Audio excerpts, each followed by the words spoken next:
Hey there, rival fans! Just a few hours ago we got new details of the recent interview with the lead game designer, and the news he brought are just massive.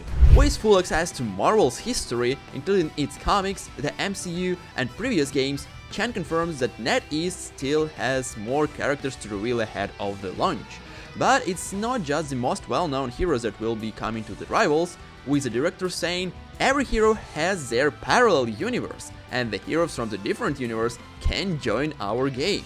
And that might be a pretty good news for the people who really want Miles Morales and other characters from the other universes. So yeah, let's jump right to the next one. We honor the hero shooter by using superheroes, and we wanted to think about what we could do with this. Firstly, we started with the maps and environments. We want to make sure every map has its own destructible mode, Chan says. And this is also good to know because so far this is one of the best features of the game, and improving this and making it even better sounds like a huge roadmap for the game. A bit later, Chan mentioned that we have a statistic model that helps us to deal with the balancing problem, and we run tons of testers to see whether the numbers need to be adjusted, Chan tells.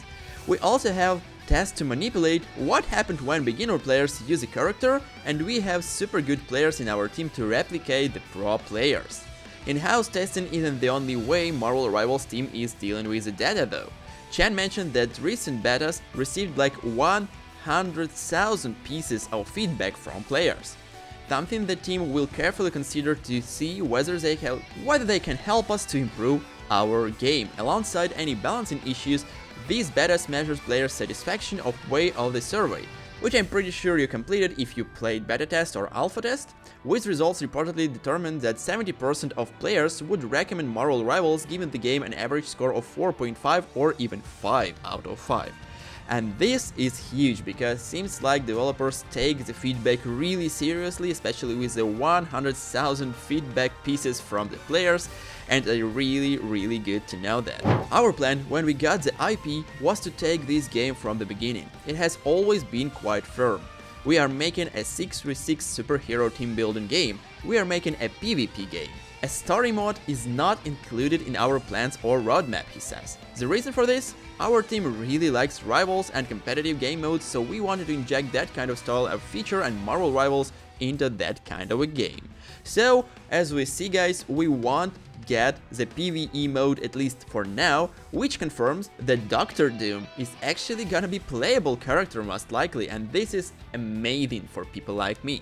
Besides this, Chan mentions that instead, Marvel Rivals will tell its story through the game multiplayer's modes. The storytelling process is actually in the game, it moves and kind of varies with the player's action and the player's progress, Chan says. Adding, each season will also have its own unique theme to help to further elaborate the story we want to bring to our players. So honestly, this is just huge. First of all, we're gonna get much more amazing characters that will be revealed until the full release of the game in December 6th, which is already pretty nice because the bigger variety of characters we're gonna have, the more people will attempt to play it early and bring the numbers to the game to show the developers that the game is really amazing and people tend to play it. Besides this, I really like this stuff about the maps that can be destroyed and that they take a huge impact on this aspect of the game, because that was probably one of the funniest things in the in the closed betas that I played, and honestly, I would like to see even more destructible objects and walls on the upcoming maps. Talking about the PvE mode, a lot of people really wanted to play PvE mode, especially after the Doomsday teaser for the Marvel Rivals, when we saw the heroes fighting with Doom bots in the New York or Tokyo map. And this might be a bit frustrating for a lot of people, but I think that this might be not that bad actually, including the fact that developers mentioned that they want to keep making better the actual PvP mode, 6v6 mode, and improve that and balance it and do everything they want with it to make it shine, and especially to be competitive against the Overwatch 2 and other hero-based shooters, since a lot of them are failing right now, like Concord. I'm pretty sure that you heard about this story, and other one like still the Overwatch 2, which losing this players base a lot because of some failures and bad decisions from the Jeff Kaplan himself and some other game directors, so we don't really want to see this coming to the Marvel Rivals again, because in case the Marvel Rivals will die, we won't get any amazing hero shooter for quite a while, and I'm pretty sure of it, because this will just prove that the game model of the PvP hero-based shooters just failing for now, and probably we're gonna see the huge decline of these modes, like we had with real-time strategies and some massive multiplayer online RPGs and other games.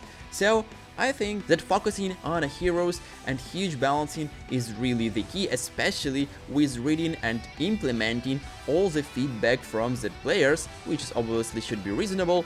And you know, I think that the actual sad part about not getting open beta before the actual release for the worldwide is bad, of course, if we should look on this from the side of the players and the player base, but from the side of the developers, it might give them enough time to make the game even prettier.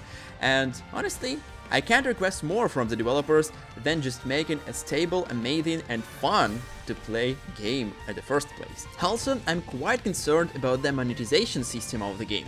From what we know so far, heroes will be free, this is a obviously good one, but I also want to see what actual paid battle pass, not a free version of the closed or alpha beta test, will look like and how much it will cost, what we're gonna get in the shop with like daily offers, with the monthly offers or special limited time offers. This is really important for the support of the game, for the satisfaction of the community and overall flow for the game. Since it's a massive multiplayer PvP based shooter, I think that this should be announced pretty soon too, and described from the side of the developers, so the community will understand what the game will actually do. Because, you know, from some speculation, we all know that Chinese games, especially NetEase for the mobile, tends to earn and make a gacha farming simulator out of the game sometimes. And of course, daily and weekly missions for the battle pass and for the simple, non-donating players to earn some in-game currency and spend it for in-game items and cool skins, or at least the different recolors of the heroes. So yeah, I just want to know, what do you think about these guys? What do you think will be good for the game, what gonna be bad for the game, and what heroes, maps and other stuff you want to see in the game after the release? Because this is actually what I want to see from the community, and make as much good content as possible for you even before the full game release. So guys, let's continue our journey until the full release of the Marvel Rivals December 6th. If you enjoyed the video, don't hesitate to subscribe to support me and my channel.